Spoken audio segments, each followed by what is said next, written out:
What's up, everybody? Matt Gajewski here, back again with the Stokastic Fantasy Football YouTube channel. Yes, Stokastic Osmo is undergoing a rebrand right now.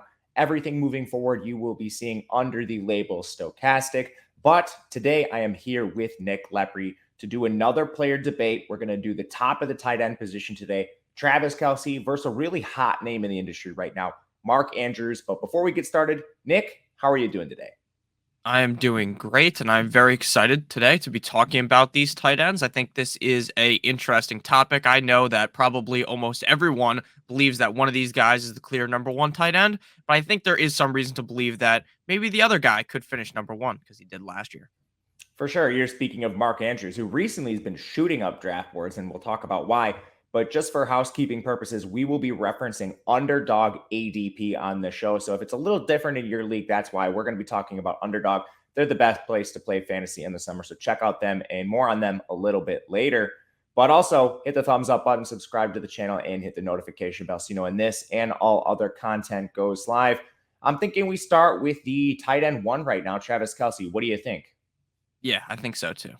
All right, so we'll lay out the bull case, then talk about the bear case. And it's going to be tough. I mean, we're talking about the top of the tight end position. Not really too many negatives to talk about these guys, but as it stands, Travis Kelce is the tight end one on Underdog Fantasy. His ADP is 11.7, so he is just inside the first round of 12-team leagues. Mark Andrews is not far behind. He's tight end two, and he is currently coming off the board with an ADP of 16.6. So there is about 5 picks separating these players right now. Starting with Kelce, I think it's pretty easy to lay out the bull case for him. He's on a Patrick Mahomes-led offense that is now missing 300 targets with Tyreek Hill moving on. So Travis Kelce should be in line for arguably the biggest workload of his entire career, and he's always been efficient. Talk to me about why we like Travis Kelce this year.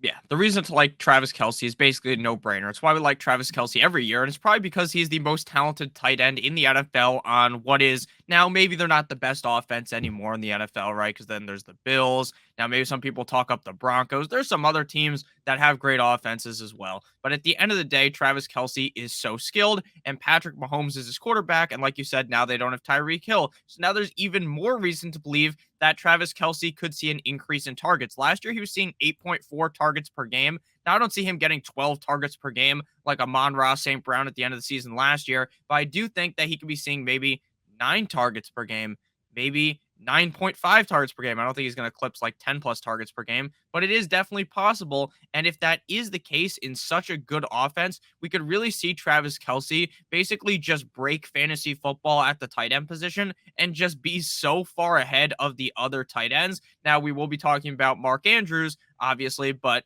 at the end of the day, Travis Kelce is the most safe tight end in fantasy football. And the ceiling is probably tight end one, obviously, and his floor on a bad year, if he's healthy, he's probably tight end three. So he's just very safe. This guy's had 1,000 yards receiving in 6 straight seasons. He's had over 800 receiving yards in every single year except his rookie year where he essentially didn't play. And then you look at the offense overall. They were sixth in pass rate. In neutral game scripts, that jumps to third. Plays per game, they were fourth. So this is an up-tempo, pass-friendly scheme. And now you remove 360 targets from the offense. Travis Kelce was already sixth in the NFL in yards per route run at the tight end position. So this guy is just absolutely destroying all metrics right now. If you want to nitpick here and talk about potential concerns, to me, there's only one outside of injury, and we're never forecasting injuries here. It's age. Travis Kelce is going to be 33 years old. Maybe the cliff is this season. I doubt it. Again, sometimes the cliff comes faster than others, but generally it's not coming all at once. So Travis Kelce, sixth in yards per route run last year. I'm not expecting the cliff to be here, but if you want to talk a concern, that's the only one I can see. But if you have a bear case for Kelce, go ahead, lay it out. Yeah, I guess the only other argument you could make is that maybe Tyreek Hill being gone and these weapons they have now aren't as good as Tyreek Hill. So maybe the offense has an immense drop off and that hurts Travis Kelce's touchdown total. And then maybe he's not able to finish as highly as the number one guy because of the touchdown total. But I don't really see that. But I just think that's an argument you could talk yourself into, right? The fact that all these other wide receivers, like if Juju doesn't play too well, if all these guys they try to plug in don't end up working, then maybe this offense is a little bit more stagnant, and that really hurts Travis Kelce. Yeah, I could see that. I think more than likely, like you said, and again, neither of us think that's likely, but in that case, volume probably makes up for the differences in Uh-huh. touchdowns and the overall efficiency decline that we would see from the offense. But to me, Travis Kelce is really a can't miss guy, and I'm comfortable drafting him at the end of the first round. But let's compare him to Mark Andrews then, because this is the conversation people want to have. If you're on the clock, who do you pick between the two? Because obviously, these are two phenomenal players. With Andrews, I think it's largely the same case. You remove Marquise Brown from the offense, that's 255 targets, some of those Marquise Brown, some of those other players, but someone has to take over a lot of that receiving role. And Mark Andrews was already first in the NFL in targets last year. Immense target share. He was third in yards per route run, right behind Kelce. He's not as old as Kelce, so the age cliff's not coming for him. With Mark Andrews, it's kind of the same situation where this guy should be handling even more targets, arguably, in an already efficient offense. So he's a very interesting prospect for me too. And I think those are the bull case scenarios for Andrews, just more targets and an already efficient pass catcher. What's the bull case for him? Yeah, I think that the thing with Mark Andrews that's very interesting is that both of these tight ends to me are the two best tight ends in the league, right? There's obviously other guys like Darren Waller, George Kittle, Kyle Pitts, but to me, these are my two top tight ends in terms of skill in the NFL, at least in terms of pass catching. I'm not saying these are the two most elite blockers in the NFL because for some people, that is what makes a great tight end, right? But Mark Andrews is super talented as a tight end. And I think the most interesting part about why he could potentially be the number one guy like he was last season is that if Lamar Jackson stays healthy, maybe Mark Andrews is even better. Now, people are going to point to the fact that Mark Andrews actually played better at the end of the season without Lamar Jackson. Some of his best games came when Lamar Jackson was hurt. But I don't think that you should actually even make that argument that he's not going to be better without Lamar Jackson or that he's going to be worse with Lamar Jackson healthy. But some people are going to make that argument. And I think that is probably going to be the biggest negative people are going to make towards Mark Andrews is that, oh, he was better without Lamar Jackson, which is just fucking stupid, right? That's a stupid argument to Yeah, that's dumb. If you should unfollow like fantasy analysts that say that, that's really dumb. Lamar Jackson's won an MVP, and he's been make. Yeah. efficient when throwing the ball. So there's no question there that that is not an argument I want to hear. The one concern I do have is the offense overall. Last year, they trended a little more towards the league average in terms of pass rate. It was 22nd. In neutral game scripts, it was 23rd. So they did not have the run first approach they'd previously taken under Lamar Jackson.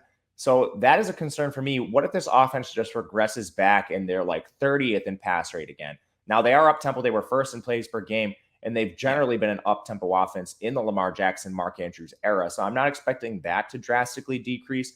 But overall, the main concern for me is, if this team is 30th in pass rate, can Mark Andrews be efficient enough to still finish as the tight end one, even on the reduced efficiency? So if you could answer that question, then if there's any bear case for Andrews, go ahead, lay it out. Yeah, I mean, my only assumption here is that even if they were the 32nd most pass heavy offense, I still think Mark Andrews would be just fine, right? Maybe his target's going to dip off, but at the end of the day, their wide receivers are Rashad Bateman, Devin Duvernay, James Prochet. I like Rashad Bateman, but besides that, there's so many unknowns at the wide receiver position for Baltimore that I feel like it's almost a lock that he sees a similar amount of targets as he did last year. He was seeing 9.1 targets per game, 6.3 receptions per game. I can't read for some reason, and 80.1 receiving yards per game.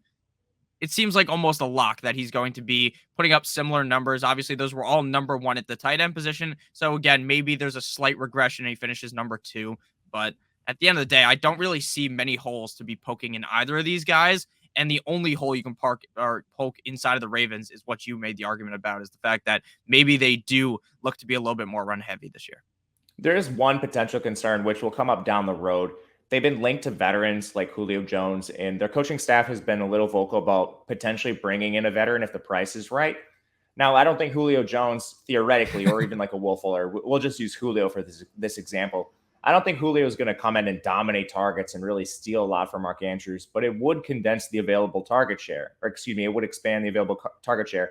And I don't know if Mark Andrews can overcome like 100 targets to be the tight end one. You look at his previous seasons, he almost doubled the targets last year. Like in Mhm. 2019, he had 98 targets. 2020, he had 88 targets. Now that was in 15 and 14 games played.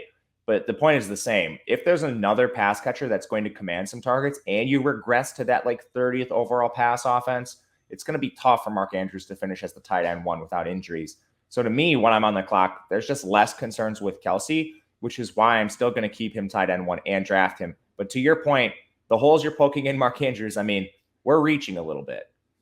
Yeah, definitely. I mean, and even in those lower seasons for Mark Andrews, he was still a top 5 tight end in points per game in 2019 and 2020. So, I mean, in trying to make the argument that he will finish number 1 if the targets dip off is kind of crazy, right? He's definitely not going to finish number 1, but he still should be pretty safe. Both of these guys, to me, are some of the most safe tight ends in fantasy football. And unless there was some crazy injury, I would be shocked if both of these guys aren't finishing inside the top 5. Yeah, ultimately, I agree with you. I think that right now, Travis Kelce deserves to be drafted in the first round. Again, his ADP is 11.7 on Underdog. Mark Andrews, he's just outside the top 16. So these are guys you definitely want on your team. And speaking of Underdog, they're our title sponsor today. So we'll talk about them. Underdog Fantasy is the best place to play fantasy football in the summer months. They just unveiled Best Ball Mania 3, which has a $10 million total prize pool. All you have to do is draft your team. That's it. No in-season management, no waivers, no trades. They just give you the best score every single week, and the highest score at the end of the year wins. Last year's Best Ball Mania Championship team was drafted in June, so there's no time to wait. Also, you are going to get a match deposit bonus up to $100 when you use the promo code Stokastic, which is good for 4 entries into Best Ball Mania 3. Head to underdogfantasy.com or the App Store, or you can even just click the link in the video description and take advantage of that promo code. Again, it is Stokastic. I believe Osmo still works, but Stokastic is the new one. All right, so between these two players, you're on the clock. Give me your final thoughts and who you are picking. Yeah, I'm definitely going to be taking Travis Kelce. I am very comfortable taking him at the end of the first round, like you said right off the rip of the video. Now, some people will be a little bit crazy and they'll say, oh, I could take him inside the top 6 for me. No, I'm not doing that. I'm waiting until the end of the first round. Around pick 10, 11, or 12 would be where I'd be most comfortable taking Travis Kelce. Travis Kelce is still the best tight end in football. I understand you made the argument about his age. I don't care about his age. The guy could be 37 years old, and I genuinely still believe he got it, right? We haven't really seen any signs of a fall off. Maybe it is drastic, right? Like maybe people have been making this argument for Tom Brady for years. Maybe eventually one year it's all just going to, like a Jenga tower, just fall apart, right? But I don't really think that's going to happen this year for Travis Kelce or for Tom Brady in that matter. So I would definitely be taking Travis Kelce as the number 1 tight end and believing he's the number 1 guy. But I also want to make it very clear that I'm fine in the second round taking Mark Andrews. It is just kind of shocking how close they are going in drafts, because in the past, there'd basically be like a round buffer between Kelce and the second guy. Now it's Kelce, and then 4 or 5 picks later in a lot of drafts, you're seeing Mark Andrews. I'm fine taking Mark Andrews there. I'm just saying it's definitely a lot different compared to prior seasons.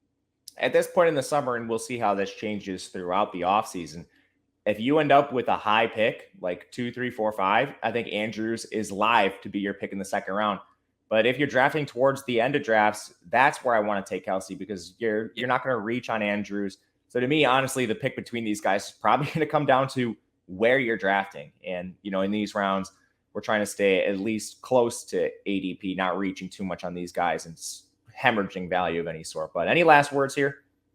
Yeah, I think that we did a great job today in today's video. And let us know down below in the comment section any other debates that we can have on some players maybe you want to hear us talk about, preferably guys that are right next to each other in ADP. Maybe a couple of spots away will be fine as well, but preferably back-to-back Michael Jordan 96, 97 in the rankings. Thank you guys for watching today's video. I really appreciate it, and I hope you guys did end up enjoying.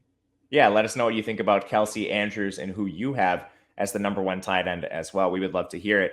But that'll do it for us today. He is Nick Lepri on Twitter at Notorious Fantasy. It is on the screen in front of you. I am Matt Gajewski. You can find me on Twitter at Matt_Gajewski. Thank you guys for watching, and we will see you again next time.